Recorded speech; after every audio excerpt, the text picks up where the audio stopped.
appears that your truce with the Russians has just ended. But I didn't order an attack. Then who did? I don't know. But the Russians are going to blame us. You'd best get us out of here. Based on the 1963 movie of the same name, From Russia with Love is the second third-person action game from EA starring James Bond. It's based on the Everything or Nothing engine, the game that EA put out early last year that was actually basically a re-envisioning of the entire series. It took out the whole first-person shooter thing, went straight third-person action, totally original adventure starring many of the cast members from the actual film series.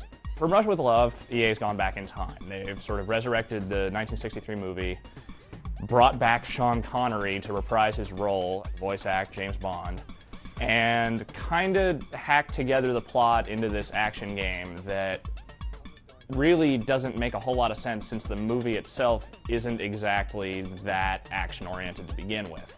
For that matter, it's not even really that good of a game compared to even Everything or Nothing. It lacks that spark, that real feeling of thrill that was just so prevalent in that game. And here it's just kind of like a lot of shooting, a lot of car chases, and that's it. In case you've never seen From Russia with Love, basically the plot is that Spectre, one of the evil organizations, that MI6, the organization that James Bond works for, is sort of hatching this trap for James Bond. They get this Russian sort of communications agent to basically try and lure James Bond to Istanbul to steal a communications device that sort of cracks Russian codes, all sorts of, cool stuff like that. It's basically trying to play two sides against one another kind of thing, and Spectre gets all wrapped up in it, trying to steal the communications device for themselves, and it's a little convoluted, but no more convoluted than any other James Bond plot. The problem is that the plot of the movie doesn't really translate well necessarily into an action game. It's kind of a slow-moving, kind of nifty little film, a lot of clever dialogue, stuff like that.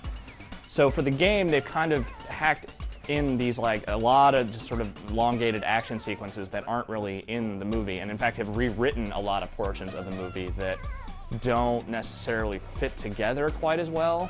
It's weird where they cut stuff out and weird where they kept stuff in. So it feels like a weird balance, and if you are a fan of the movie, you might not like what they did with it necessarily. From a gameplay standpoint, this is a lot like Everything or Nothing. The core shooting mechanics are basically the same. You just kind of auto-target everyone and shoot everyone. And Bond villains, they're not very good at hitting James Bond, so here they're not very good at hitting James Bond, but here they're extra not good. This is one of those things where Everything or Nothing was very good about not getting in your way and not being overly difficult. Here there's really no difficulty at all.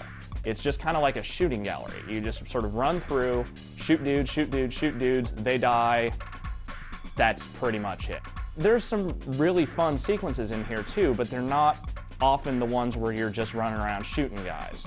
Usually, you got to use one of Q's gadgets, like the Q-copter, which is kind of a neat thing where you just have this little helicopter that goes up you can use for surveillance and can actually blow stuff up. Some of the driving sequences are kind of neat, where you're just running around Istanbul shooting machine guns out of your car at Russians that are trying to kill you. And then there's these jetpack sequences, which aren't in the movie anywhere, but they're kind of neat to have anyway, just because you're flying around in a jetpack shooting guys with missiles and stuff. That's cool. But at the same time, they're also all really easy. They're more thrilling because they're different, they're variety, and they're interesting, but at the same time, they're not hard. There is also a multiplayer component, but it's not fun, exactly. It's kind of just standard third-person, split-screen multiplayer, no online at all. All told, there is fun to be had with From Russia with Love. It's got, enough cool moments, core components that work right. It's got some good shooting in it, as long as you don't put too much thought into it. You're not too worried about trying to, challenge your way through the game. It's just, you can power through it in about 7 hours, maybe go back and play a few of the bonus levels, try and get some unlockables and stuff, but as it is, it's probably serviceable more as a rental than, as an actual purchase. And for those who are big fans of Everything or Nothing, you're probably going to be kind of disappointed because it really just doesn't deliver up to the same level of experience that game did.